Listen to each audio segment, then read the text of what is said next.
I don't own a camcorder. I'm afraid any footage I record from my phone won't come out clearly. See, the damn thing hasn't worked right in days. I can't call out and haven't received any incoming. And so I'll write it all here and leave it for the next person. Hopefully it'll serve just as good as a warning as the previous owners. But I only hope that it's enough.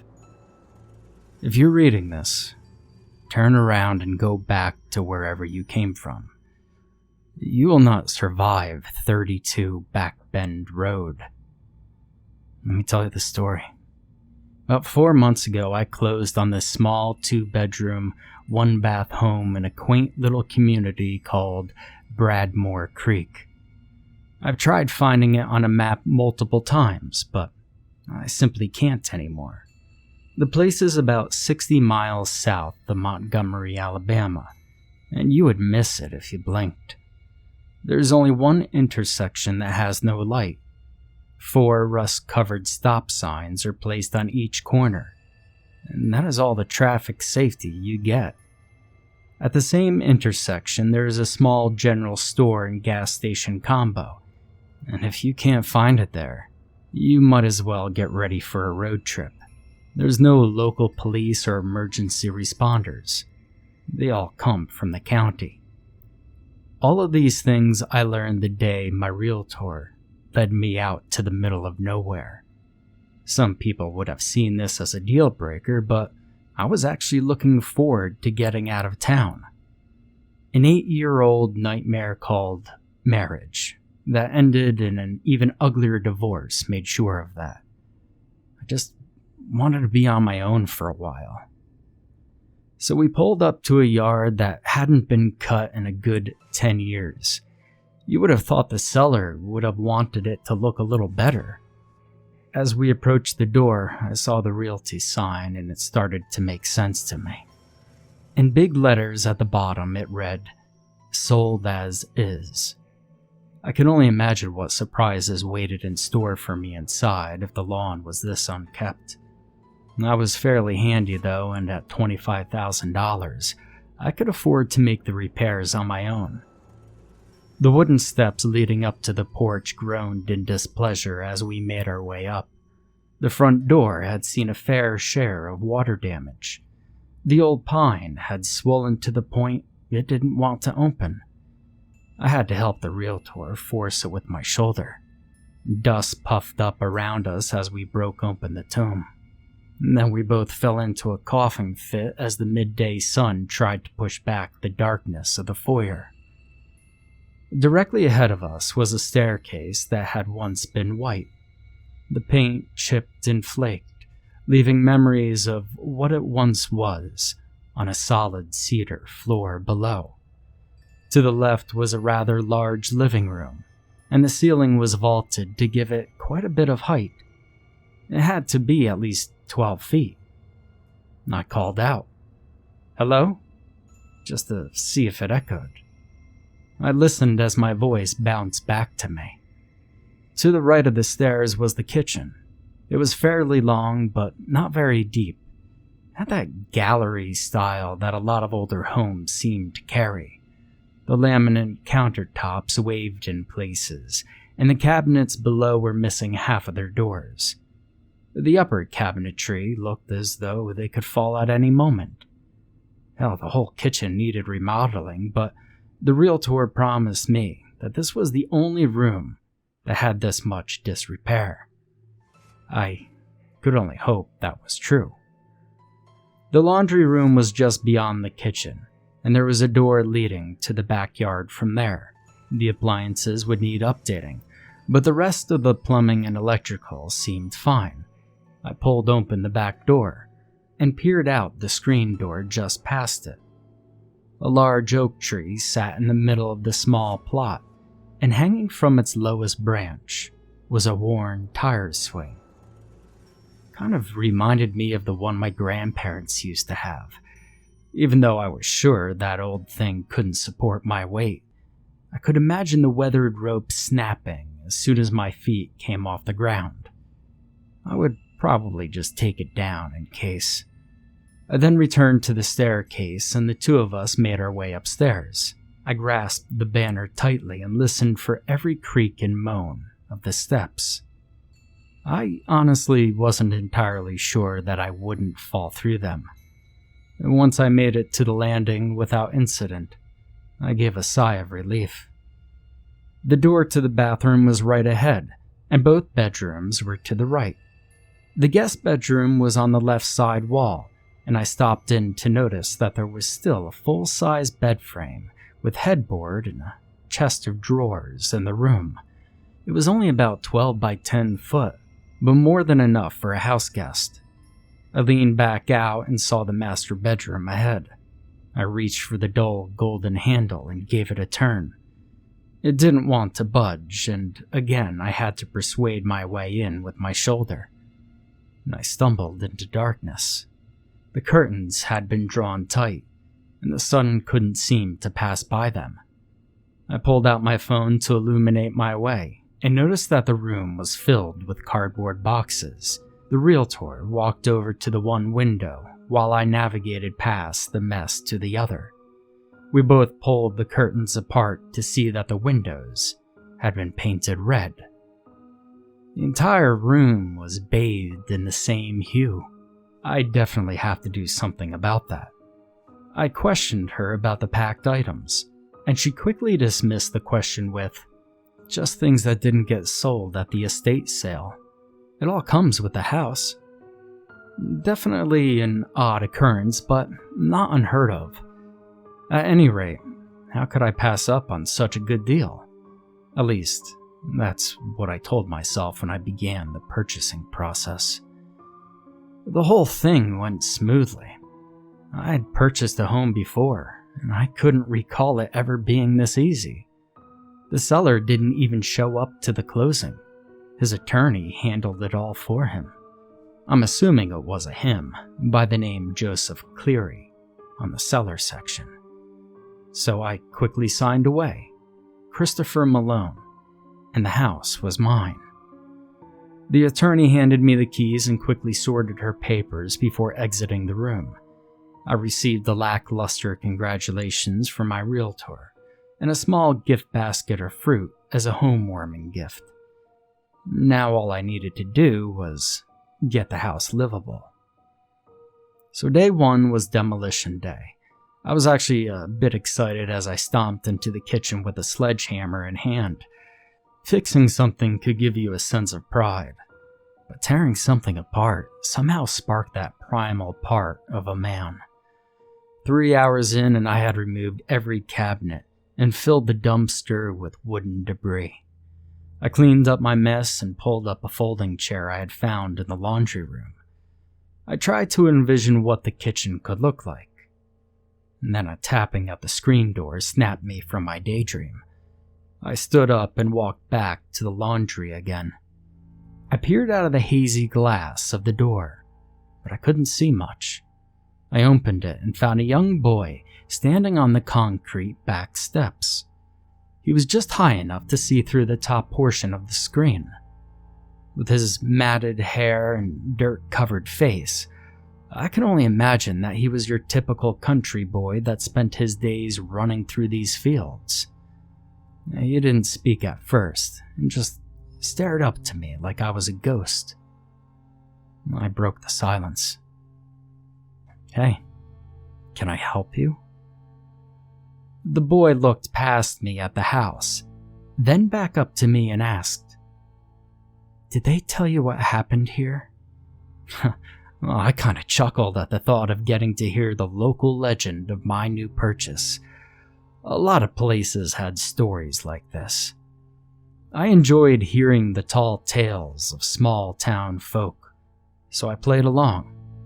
"No, I don't think they took the time to mention that. Hey, you want to fill me in?" I got to hear about how the previous owner went crazy and committed suicide in the bathroom.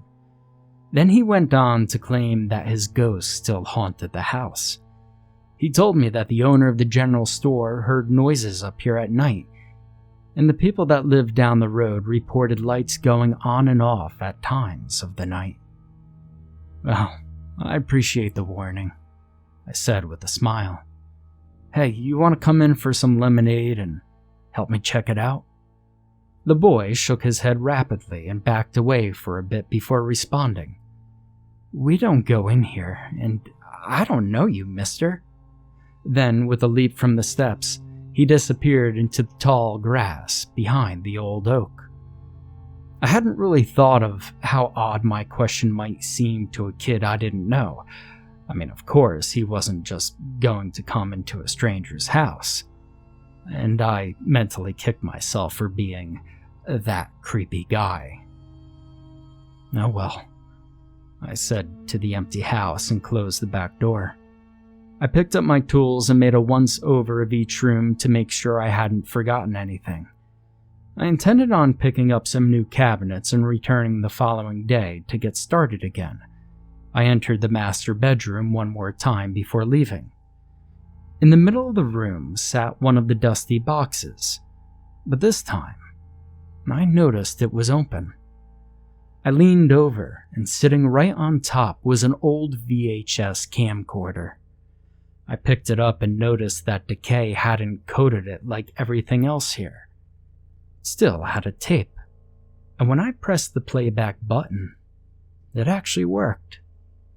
I squinted at the tiny screen and noticed the man speaking into the camera. I couldn't make out the words, but he looked rather distressed. I pressed stop and popped open the tape deck so I could remove the tape. "Watch me" was hurriedly scrawled across the side in a red marker.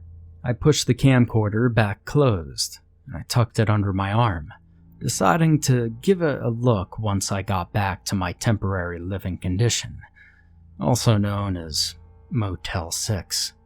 I hooked the device to the hotel room's television and plopped back on the bed with a cold bottle of beer.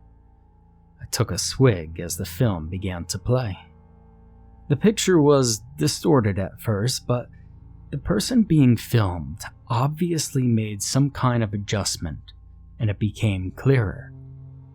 A man of about 38 sat in an old armchair that rested in the middle of that master bedroom I had not long left behind. He seemed nervous and wrung at his hands the entire time. "My name is Joseph Cleary," he began. "I purchased this house 3 months ago and it needed a lot of work. I planned on fixing it up during the day and staying with a friend at night until I could make it something nice. And I thought I had done a really good job when I finally moved in. I was really proud.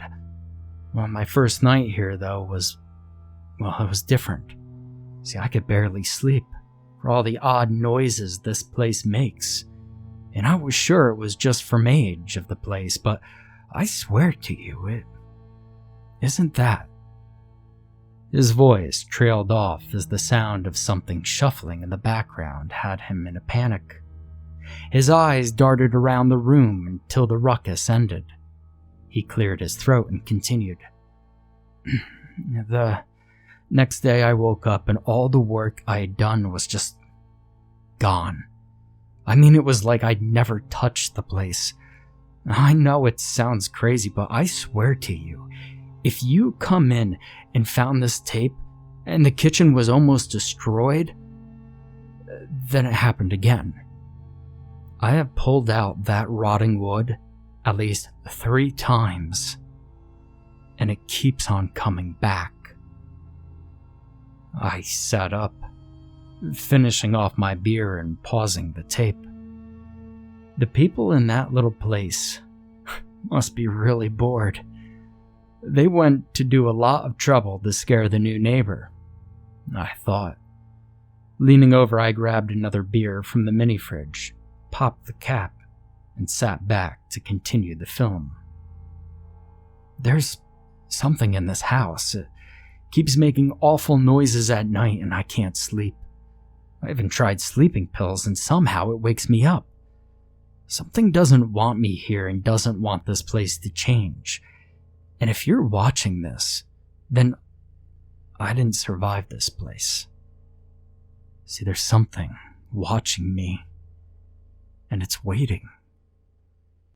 It sits in the dark, and I know it's coming for me. I've recorded this as a warning to anyone who buys this here house. Do yourself a favor and burn this place down. Joseph almost yelled at the screen. The footage became distorted again, and while Joseph tried to correct it, the light seemed to dim in the room. I could hear him yell out for help, and then the recorder was knocked over. I was left staring under the bed as the man's feet could be seen shuffling about. The sound became garbled, but for a moment, I could swear someone else was in the room with Joseph. The scene became clear again, but I couldn't see Joseph's feet anymore. Then suddenly, a face came into view with a crash. Joseph's eyes were wide, mere inches from the camera. He whispered, "Help," as if he were talking directly to me before being pulled from the scene. I heard him cry out again, and then the tape went silent for a moment. The squeak was heard, and then water running. The water gurgled and splashed, and soon I recognized the sound. The bathtub was filling with water. Then it went quiet again as the water was shut off. The tape kept going, but nothing else happened. I fast-forwarded through 2 more hours of watching the empty room before it finally cut out. It must have run out of tape, and I felt a chill run up my spine. If this had been a prank, it was a damn good one. Now, it took me about 3 months to get the kitchen like I wanted. I had tried to match the woods with the floor and had a black granite top placed above it. It was a nice contrast between the light-colored cedar. I had the floors refinished and they almost looked brand new. I brought in stainless steel appliances and purchased a small round table to accent the small breakfast nook area that separated the kitchen and the laundry. It was more than enough for just me. The rest of the house just needed touch-ups. A good cleaning and fresh paint made the place look like something out of Better Homes and Gardens. You know, if you didn't look at the outside, that is. I hadn't quite got to all of that yet. I did, however, take down that old tire swing. And for my first night, I invited a couple of my work friends to take a look. And everybody was impressed. But I honestly think they were just glad to have a single friend that they could bachelor it up with on the weekends. Either way, I was proud of myself. After the last guest left, I made my rounds to pick up my latent trash. I left the light on in the stairwell and shut out the rest before retiring to my master bedroom. It had taken a lot of time to clear all those boxes out of here and get them up in the attic, but now my new bedroom lit up the space. It took a bit more time to replace those red-painted windows than I had planned, but it was worth it. I changed clothes and brushed my teeth before making my way to bed. It was nice to be sleeping in my own bed again. And I lay there in the dark for about 30 minutes, just enjoying the quiet of the place, before my eyes finally got too heavy for me to fight off. And then I awoke to a shuffling noise, very faint and definitely not coming from my room. Rubbing the sleep from my eyes, I looked over at my clock to see it was just past 3 o'clock. I slid from my bed and walked out onto the landing. The light over the stairs was no longer burning, but I definitely remembered leaving it on. Oh, I really hope the wiring isn't completely shot in the walls. So I thought. I stepped over to the top of the stairs and pushed up on the switch. Click. Nothing. Curses fell under my breath. I had been so happy to be finished, and now I needed to call an electrician. I fumbled down the stairs and stepped into the kitchen. I tried the light there, and it too would not come on. Shit, I called out in the dark. Moving over to the fridge, I opened the drawer right beside it. I removed the flashlight and flicked it on. The dull amber only lit a small area, but it would help me find my way to the fuse box and the laundry. I opened up the panel and checked each one. They all appeared to be fine. If I have to call an electrician anyway, I might as well see what it'll cost to replace those fuses with breakers, I thought. I was about to leave the kitchen and just head back to bed when the shuffling started again. I followed the noise and it led me back upstairs. I leaned into the bathroom and waited for it to happen again. It sounded like something being dragged across the floor, but I couldn't see anything moving. It was coming from the spare bedroom. I pressed the flashlight against the door and it swung open. There's no logical explanation for this that I could think of, but I walked into a room full of the boxes that I had placed in the attic. I looked over to the closet that was now open, and the small scuttle hole in the ceiling of it was also open. This was the only entrance into the attic, and I know for a fact I didn't open it just to bring all those boxes back down. I stood there, dumbfounded for a moment, before I heard the shuffling again. And within moments, a box rested on the edge of the attic access. I stepped back for a moment as the box dropped from the hole and landed to the floor of the closet on top of the rest of them. I leaned over the closet and let the beam of light cross over the opening. There was nothing directly above me, but something had to have pushed the boxes down, and so I slowly made my way up the ladder that was attached to the back wall and peeked over the edge into the empty attic. The light swept across the darkness to find nothing there. I stepped down and closed the door to the room before going back to mine. I would have to investigate in the morning with better light. I finally woke up around 10 o'clock and was immediately confused as to why my alarm clock had not roused me sooner. Looking to my left, I noticed that it was not on my bedside table. I slid the table aside and found no trace of it all. I was sure I had unpacked it and placed it right there.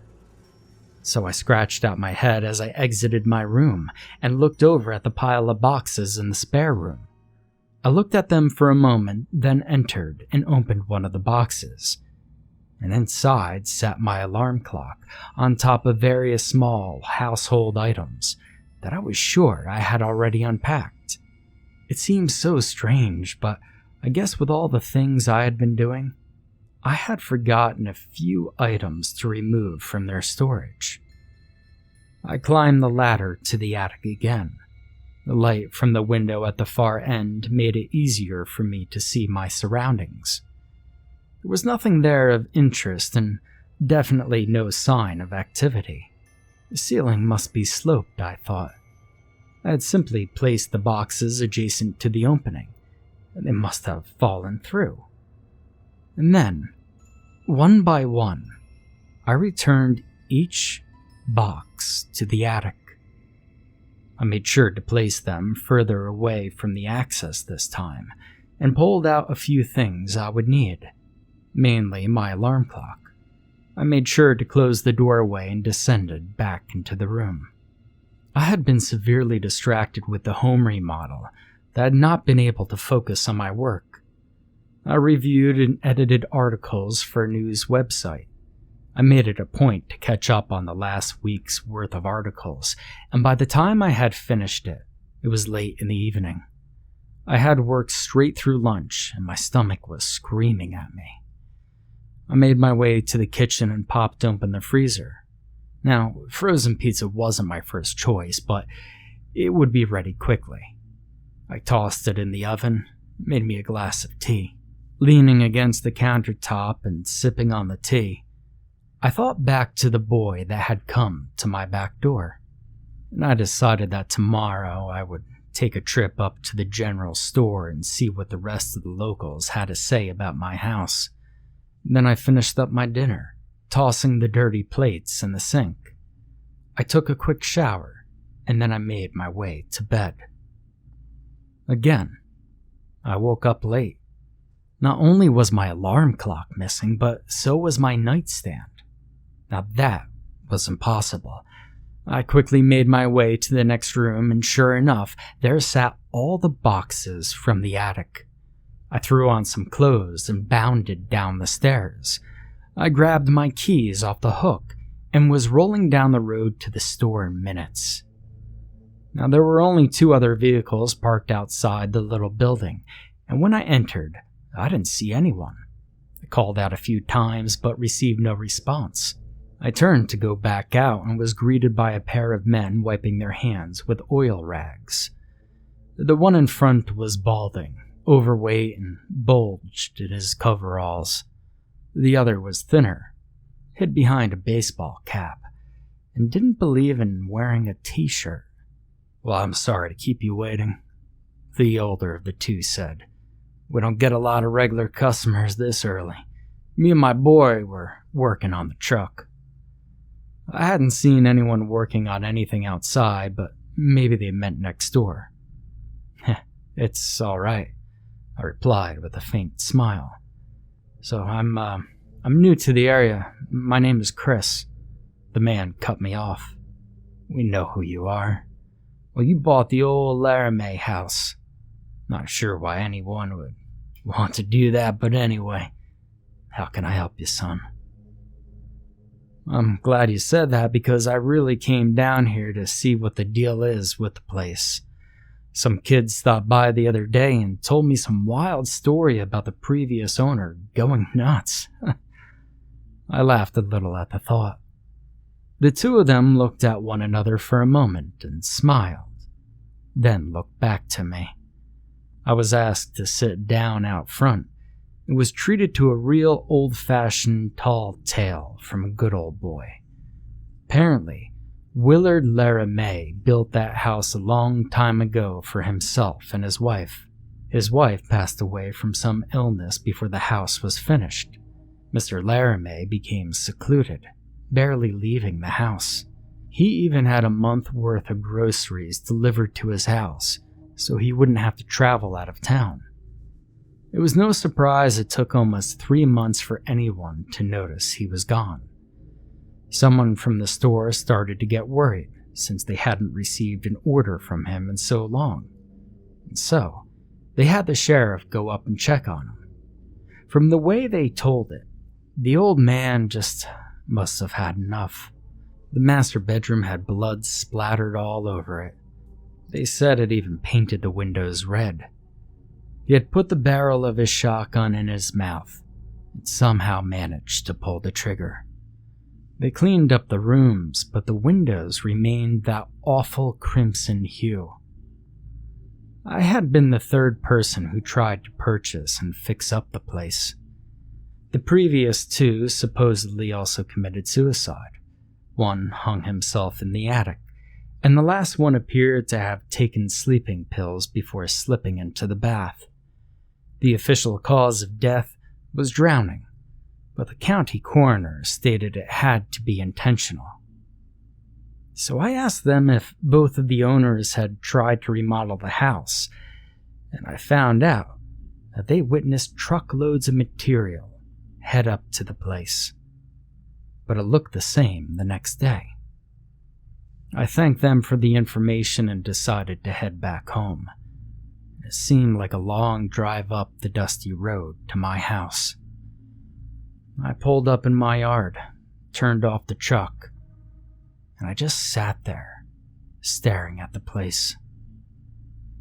I realized that strange things had happened in the house, but nothing truly sinister. Still, between the rumors and the videotape, I just couldn't ignore it. I decided to give it a little time and see if the stories turned into anything. I could handle some moving boxes and misplaced items. Hell, it might even make for an interesting story. If that was all it was, then I would be fine and, well, I wouldn't be writing this now. Every morning the boxes would be down from the attic, and eventually I stopped putting them back up. Little things would end up in a box here and there to begin with. After a couple of weeks, I woke up to the windows being red again. Now, I'm not sure how most people would react to the sunrise peeking in your window, only to make your bedroom look like a crime scene. But I almost had a heart attack. See, each day things got worse, and one morning I walked down the stairs to find the kitchen in disrepair, just like the first day I moved in. There were a lot of things I had tolerated and brushed off as minor inconveniences, but this was too much. And so I pulled out my phone and dialed the number for the realtor. I waited for a moment. I never heard a ring. Then, through the silence, someone whispered, "It's time for you to go." Then my phone went dead. Out of every strange thing to happen, this was the first time I truly felt threatened. Standing there in that dust-covered kitchen, I could actually feel someone watching me. You see, the hairs on the back of my neck, they rose. I began to shudder. The house felt cold now, and the feeling of being unwanted was unbearable. That was all I could handle, and I made my way to the front door. Grabbing my keys and reaching for the door, I took one last look over my shoulder. The place looked dead, but something was definitely alive inside. I turned the knob and pulled at the door. It wouldn't even budge. There was no forcing it with my body this time. The door swung open, and I'd be fighting against the door frame itself. I backed up, lifted my leg, and drove my heel into the door. Pain shot up my leg, but the door remained. I had hurt my ankle. I hobbled over to the kitchen door and used the dilapidated countertop as a crutch all the way to the laundry. I tried the back door, and it too wouldn't budge. And so I yelled out to the empty space, "If you want me to go, then you have to let me out of the house." The whole house groaned and creaked in response. I slowly made my way back up to the foyer, and as I reached the doorway, I heard what sounded like footsteps from the landing. Looking up, I saw a dark figure move to the steps and began to descend them slowly. Each step howled into the dark, and I could feel it echo throughout my body. And I couldn't move now. My body absolutely refused to budge. My eyes grew wide as what appeared to be a man came closer and closer. Just as the figure approached me, a burst of air forced me back against the front door, and my body crumbled to the floor. I winced in pain and grabbed for my ankle. My eyes shot up to look again. The figure was gone. Well, it's been almost a week since I first saw Willard Laramie, and he still won't let me out. He has to come to visit me every night, though. I'm almost out of food, so I just brought what little was left upstairs. It's become too hard to make it up and down the stairs on my ankle. I tried kicking out the door again, and only made it worse. I'm using a bucket to relieve myself, because the last time I went to the bathroom, he was standing in the tub. It's almost as if he's playing with me, but I know that won't last for long. I'm almost ready for him to do whatever it is he plans on doing. It's just that the fear of not knowing when is greater than knowing what will come. I find myself yelling into the dark, "Just get it over with already." Well, it's been 3 more days, and I'm now out of food. I'm keeping to the master bedroom and have barricaded the door. I'm sitting in the middle of an empty room where my bed once sat, and I'm just putting all this here for the next person that purchases 32 Backbend Road in Bradmore Creek, Alabama. I will leave this here for you in hopes that you believe me. I should have listened to Joseph. I should have set the house on fire after the first night. I should have listened to the boy and the man at the general store. If you don't believe me, ask them yourself. He won't let me just walk out. I have to go the same way everyone else did. So will you, if you decide to stay. This letter was found in an envelope that accompanied the closing documents. Christopher Malone requested in his last will and testament that any future buyer be asked to read before signing.